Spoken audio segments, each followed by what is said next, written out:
Well, hello, ladies and gentlemen. Welcome back to Grizzly Bear Sim's YouTube channel, and welcome back to Lone Oak Farm.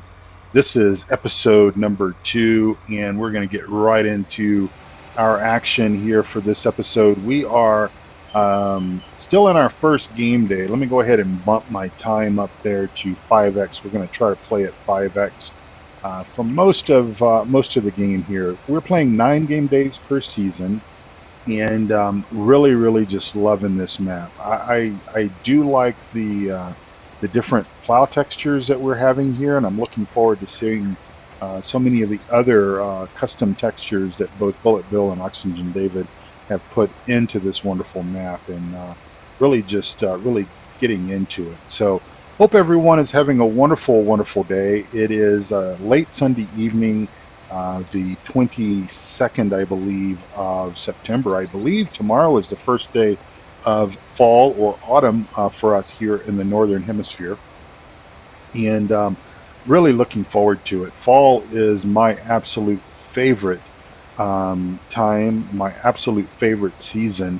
And there was something that I don't know if I've talked about this before or not, and my apologies if I have reached that particular age where I start to repeat myself. But just in case I haven't, I had read something quite a long time ago about seasons, and about not the seasons mod, but about seasons, real life seasons. And more or less, what is one's favorite season is typically their sort of coincides with their birthday, with their birthday month and everything. And so obviously with my birthday falling in October, falling square into the fall season, yeah, my favorite season is obviously fall. I just really like the time of year it is. I like the cooler temperatures. Of course, that's what fall means, and of course, yeah, I'm a little bit of a football fan, so I will admit that. So anyway, I am certainly glad to see that it is here. Now, this past weekend, my wife and I went up to Rocky Mountain National Park, Estes Park, Colorado, and you all know that have watched my channel for some time. You all know that that happens to be sort of our home away from home almost. And if I had planned to live in Colorado any longer than potentially beyond my retirement age, and I think we're probably about 7 or 8 years away from retirement if all things proceed the way that they have been. And but if I were going to stay here any longer period of time, then I think that I would quite possibly consider, or should consider, possibly buying a cabin or something up there. But in any event, we can't do that. We're not going to do that. But we were up there, and the fall colors have not basically started here in Colorado just yet, or at least not up in the Rocky Mountain National Park region of Colorado. So that is obviously something that we do have to look forward to. Very beautiful fall colors here in Colorado, as well as other places in the U.S. as well, I know. Yeah, just really enjoying this map. There's another little map project. Don't worry, I'm not gonna. I really just absolutely love Lone Oak Farm, and I think I've perhaps put as many hours into Lone Oak as I had previous with Great Smoky Mountain, and so I am bound and determined to make a go with this map, and we'll be on this map for the foreseeable future. But I am kind of looking at another map for a very different style of farming and everything, and I've been kind of playing that off camera, but I might bring some of that on camera at a future time. Right now, everything is going pretty well for me at work. Much of our projects that we had going on here at home with relation to the damage and everything that was done with the water damage and everything, most of that is done. We did a little bit of painting today, today being Sunday, and did a little bit of painting not related to the water damage. The water damage stuff was all pretty much covered by insurance and the contractors and everything that were responsible for doing the repair, sort of making it as if it never even happened. Um, all that was pretty much covered under insurance, but we have taken the opportunity, I suppose, to go ahead and get the rest of the downstairs of the house painted, and my wife and I are doing that, much of that ourselves. As a matter of fact, we were doing some price, looking at some prices for renting a ladder. I've got an extension ladder that goes up about 24 feet or so, but we were looking at the option of renting a regular standard A-frame ladder type step ladder that would give me about a 15, probably about a 13-foot reach, and so that we can do some of the trim painting and stuff like that.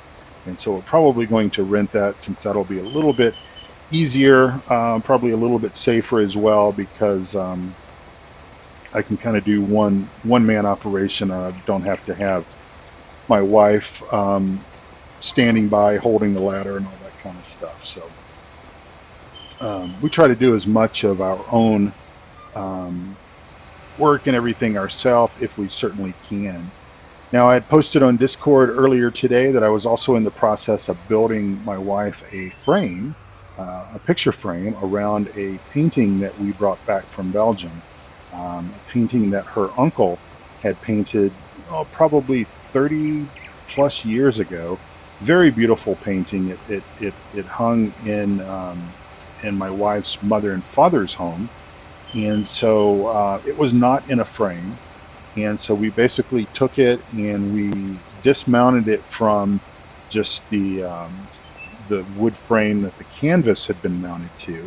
We removed it from that there in Belgium. We had taken with us a basically a painting holder type tube. This was like a hard plastic with kind of a sling on it and everything. And so we took some special paper and wrapped the painting up into this paper, and then rolled it up, put it in the tube. And then when we got back to the States, we actually had the canvas restretched and remounted to a frame. And we were looking around at various framing shops and stuff. I mean, even something as simple as, taking it to Michael's or Hobby Lobby versus, going into more of a custom framing type shop. And we did some prices, or got some estimates is what I'm trying to say.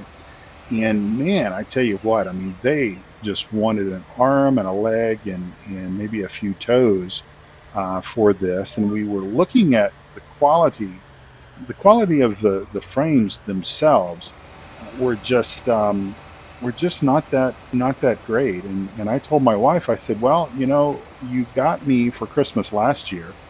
She gave me a new miter saw, and so very nice, rigid brand with a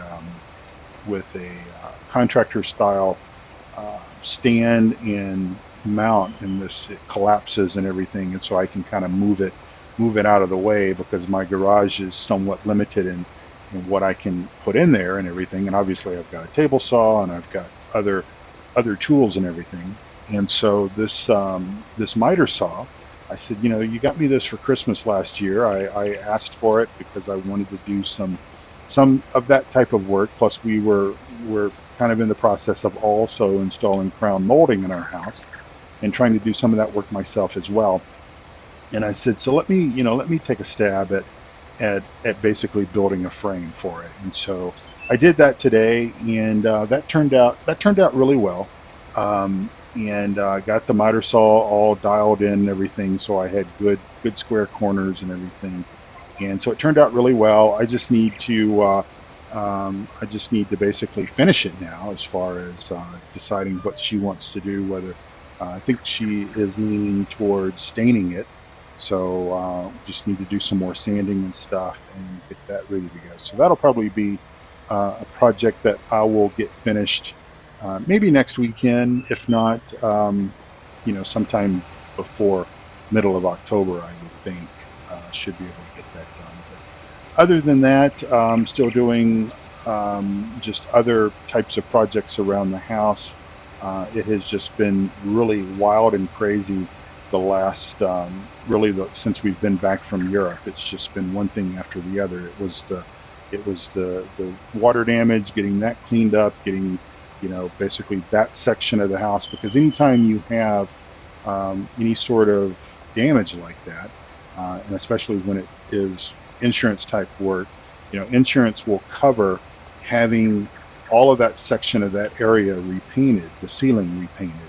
And so where our kitchen is, that ties into what we call our family room, which is sort of the main television room, and then down one long hallway down towards the garage. So that's all sort of the same ceiling area, and so they covered to have that painted. So that got done. But the rest of the house, the other section, some of you guys saw some pictures that I had posted of the fireplace project that I did a couple of years ago in the entranceway project. That section of the house is under a different ceiling roof line, and so we're basically doing that ourselves to kind of tie everything in. So we should hopefully I would say probably before the middle of October, the ceiling on the downstairs portion of our house will pretty much be all repainted.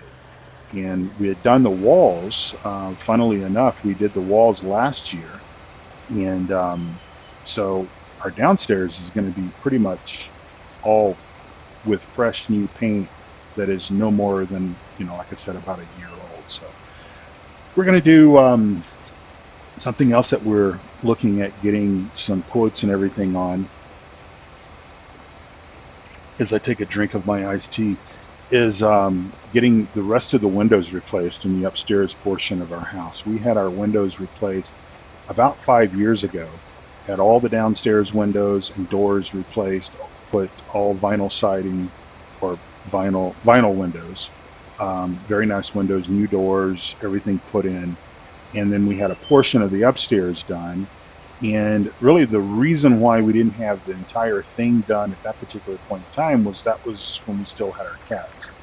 And so we needed to be able to put kind of a stopgap in between the first year we had the downstairs done, and then the second year we had a portion of the upstairs done. But we needed to have this stop in so that we would have a place to basically keep the cats in our bedroom and everything, and then we would essentially have this company come back and do the rest of the house. Well, sometimes after the upstairs portion got done and a little bit of time went by, our cats got sick and both of them died within a week of each other.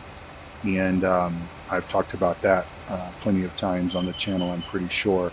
But that really just was like a sucker punch for my wife and I, because these cats were our kids, and we still think of them as such. Almost, we talk about our cats almost every day, and it was just really a blow to us. And so we kind of, for several years, we haven't really thought about the windows, and so we're kind of getting around to getting the rest of that stuff done. So we hope to be able to do that hopefully before Thanksgiving, because we would really like to take advantage of getting our bedroom. We've got a set of French doors that open up to an upstairs balcony, and of course another window that faces the west, and we've got a bathroom window that faces southwest. And so we're really wanting to take advantage of both the energy efficiency that a new set of windows, obviously, that are going to be better than what were put in the house when the house was built back in the mid-70s was, and also provide us a little bit of comfort from the cold weather, as well as from the heat of the sun as well, because in the summertime the setting sun it really just bakes that our window in our master bedroom as well as in the bathroom. Just really cranks the heat into the room. And so we actually, when the air conditioning went out upstairs, which also happened right after we got back from Europe, we picked up some film, and almost like window tint. If you guys, those of you that are old enough to remember, if you installed window tint back when it was a popular thing to do back in the 80s, it was very much like that.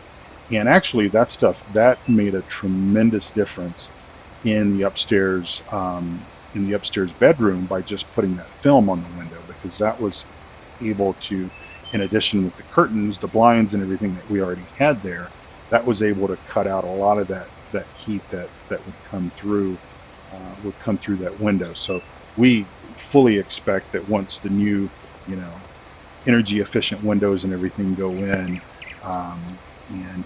that we'll have a much nicer, cooler bedroom and everything. Plus, it'll all be energy efficient and everything as well. So I really didn't go into a lot of detail in episode number 1 about really what all we have, what all fields and everything that we're going to be working on here. So let me just take an opportunity. We'll go ahead and drop our plow, and I'll take the opportunity to bring up our map here, and we're going to let it quickly save our game here. So we kind of have, we kind of added a few fields from what you get. I think field number 32 is one of the fields that comes with Lone Oak Farm when you load it and install it and everything. So it's one of the fields that you get. But we have 32, 28, 29, 33, 34, 35, 42, 41, 40, and of course field number 49. Field number 49 is not one of the fields that you have when you first start the map, but it really should be, because that is the field that has the lone oak tree up there. And of course you got to have that. So if you guys watch my Let's Plays, you kind of know that I like to have kind of a geographical kind of area center kind of around the main farm that kind of looks like, I don't want to necessarily have a field up here or a field over here.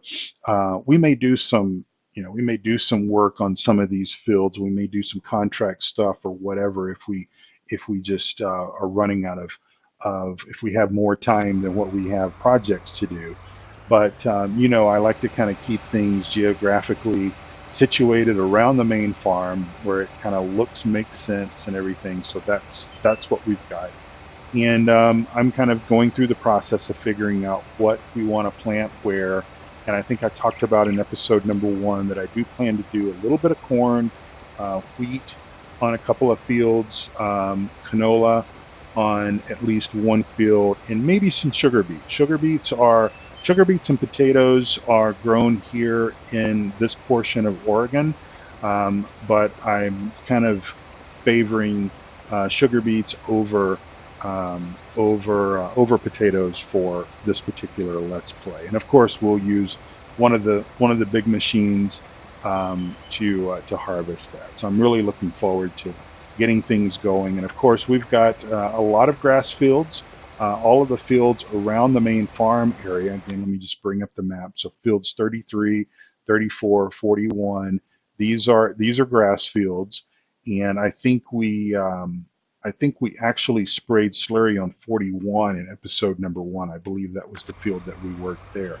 So lots of grass to cut, lots of grass to rake and tedder, and hay to bale, and grass to cut for silage and all that stuff. So lots of stuff to do, lots of stuff that will, I'm sure, keep us busy over the next several weeks and months of this wonderful game. And oops, let's go ahead and turn our GPS off here. Thankfully, we don't have anything planted in this field, or we would have wiped it out. Oops. That little shrub there got me, and I think it's going to get me again, but we're going to be able to recover. All right, well, ladies and gentlemen, I think we're coming up on about 20, 22 minutes or so, 21 minutes or so. I really, as it is kind of late on Sunday, I wanted to get another video in the can because I wanted to play. I wanted to play the map. I was kind of busy today with all the honeydew projects and stuff that I had on the schedule, and I didn't have a chance to play much farm sim today, but I wanted to get down here and enjoy about 30 minutes or so, just try to get this field plowed because, again, we need to get busy with getting things planted. This most likely will be where we will plant wheat. So we'll get wheat probably, that'll probably be one of the next things that we do to go ahead and get that in the ground. We've got soil temperature that will support that. And who knows if we get lucky and we can double crop these fields, we might put some soybeans in at a later time as well. So we'll just have to see how that goes. But I think what I'll do for now is I'm going to finish off plowing this field and just enjoy another 10 minutes or so of Farm Sim 19, and I'm going to let you all go.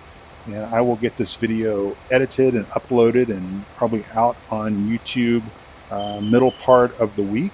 And then keep on moving the chains forward on getting everything else done that we need to get done. And before you know it, spring will turn into summer, and we'll have lots of fun things to do, like cut grass and bale some hay and all that stuff. So anyway, if you're not yet playing Lone Oak Farm, are you considering it? What do you like about it? All that good stuff. Chat with me in the chat or head over to Discord. All the links and everything are down below. And thank you for watching. Thanks for being my friend. And I will catch you right back here on Lone Oak Farm for episode number 3 coming soon. Talk to you soon. Bye bye for now.